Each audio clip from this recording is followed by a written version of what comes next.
सावन शुक्ल पुत्रदा एकादशी व्रत कथा। आइए सुनते हैं।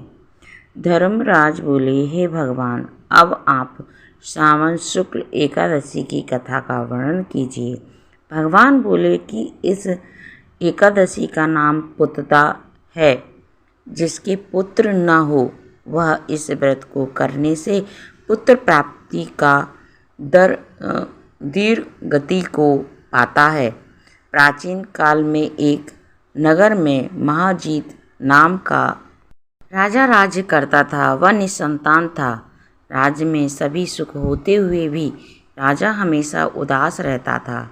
एक दिन राजा ने सारी प्रजा को इकट्ठा करके अपने मन की बात कही तो प्रजा ने कहा कि हे राजन, आप अपने कुल गुरु लोमेश ऋषि के पास पहुंचकर अपने मन की व्यथा सुनाइए, जिससे वे अवश्य कुछ उपाय बताएंगे तथा इससे आपका यह महाकष्ट दूर हो जाएगा।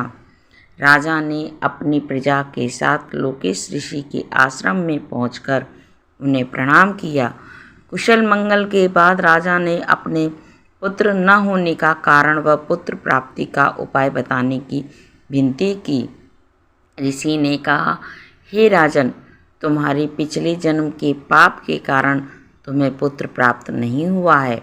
तुमने पूर्व जन्म में वाही गाय को पानी पीते हुए भगा दिया था।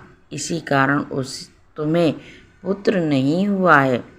इसलिए आगे कभी किसी जीव को मत सताना और पुत्र पाने के लिए यदि सावन शुक्ल एकादशी का विधि पूर्वक व्रत करोगे तो इसके आपका अवश्य ही पुत्र प्राप्त होगा।